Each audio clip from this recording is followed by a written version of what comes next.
Pertanyaan mendasar saya, mengapa programmer Sirekap yang direkrut oleh KPU yang katanya versi terbaru dan canggih ini tidak ada batasan limitasi per TPS? Kalau sudah menyentuh 300 harusnya ditolak, harusnya begitu. Itu sederhana sekali, anak SMP itu tahu gitu.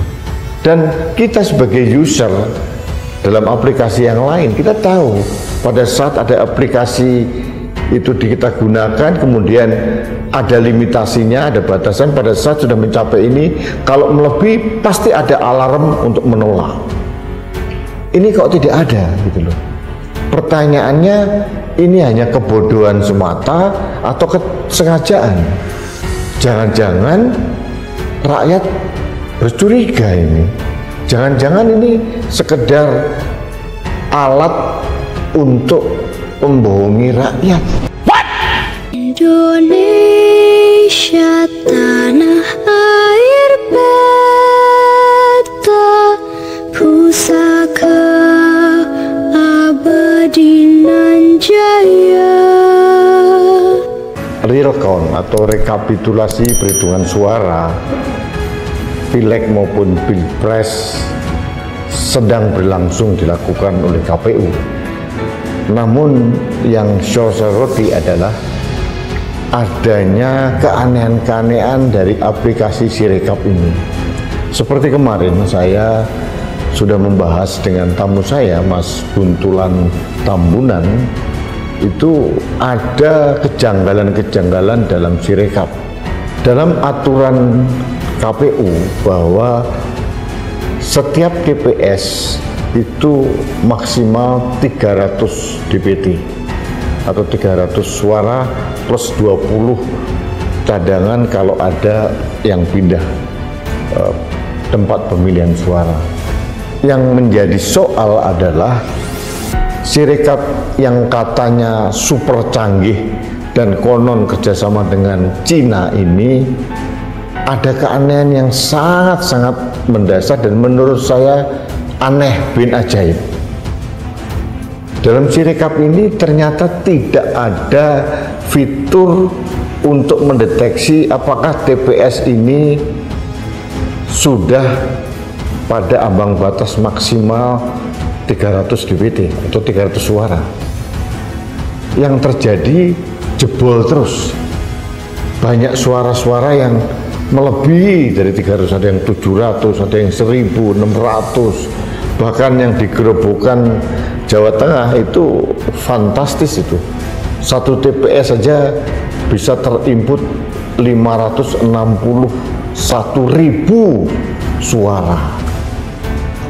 Pertanyaan mendasar saya, mengapa programmer Sirekap yang direkrut oleh KPU yang katanya versi terbaru dan canggih ini tidak ada batasan limitasi per TPS? Kalau sudah menyentuh 300 harusnya ditolak, harusnya begitu. Itu sederhana sekali, anak SMP itu tahu gitu. Dan kita sebagai user dalam aplikasi yang lain, kita tahu pada saat ada aplikasi itu kita gunakan, kemudian ada limitasinya, ada batasan. Pada saat sudah mencapai ini, kalau melebihi pasti ada alarm untuk menolak. Ini kok tidak ada gitu loh. Pertanyaannya, ini hanya kebodohan semata atau kesengajaan? Jangan-jangan rakyat bercuriga ini. Jangan-jangan ini sekedar alat untuk membohongi rakyat, memanipulasi suara.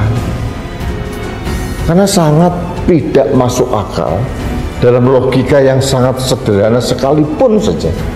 Bagaimana Sirekap yang dibangga-banggakan oleh KPU ini dalam satu TPS bisa melebihi 300 suara, dan lebihnya itu bisa sampai 100%, 200%, sampai sekian ribu persen bahkan seperti di Gerobokan itu. Apa yang terjadi dengan KPU? Jadi saya harus mengatakan KPU ini sangat tidak profesional. sangat tidak layak. Mungkin komisioner KPU tidak ada yang mengerti IT mungkin, sehingga begitu saja diserahkan pada layar-layar di belakang bawahnya, sehingga ya jebol seperti ini. Jadi pada kesempatan ini saya hanya fokus untuk aplikasi Sirekap. Kok bisa ya tidak ada batasan? Kalau ada batasan kan langsung di-lock atau ditolak, reject. Sehingga yang terjadi seperti yang kemarin disampaikan oleh Pak Buntulan Tambunan, dalam satu TPS itu ada 700, 1.600. Ini kan nggak masuk akal. Kalau mau mencurangi, memanipulasi suara rakyat, kenapa pakai cara-cara yang sangat-sangat tidak canggih, tidak sophisticated? Kenapa? Terlalu mudah ditebak dengan logika yang sangat sederhana sekalipun. Akhirnya kami bercuriga, KPU ini tidak kredibel, atau memang sengaja memanipulasi suara rakyat untuk memenangkan paslon tertentu. Ini bisa terjadi. Jadi dengan adanya Sirekap ini yang menurut saya sudah tidak layak dipakai untuk real count KPU, harusnya satu hal, KPU hentikan dulu real count, perbaiki dulu fitur-fitur dalam Sirekap, lalu diadakan kembali perhitungan ulang. Ini hanya pada kasus penghitungan suara. Saya akan lebih mengelaborasi kecurangan-kecurangan pra pencoblosan suara pada hari H dan pasca pencoblosan. Ada 3 tahapan.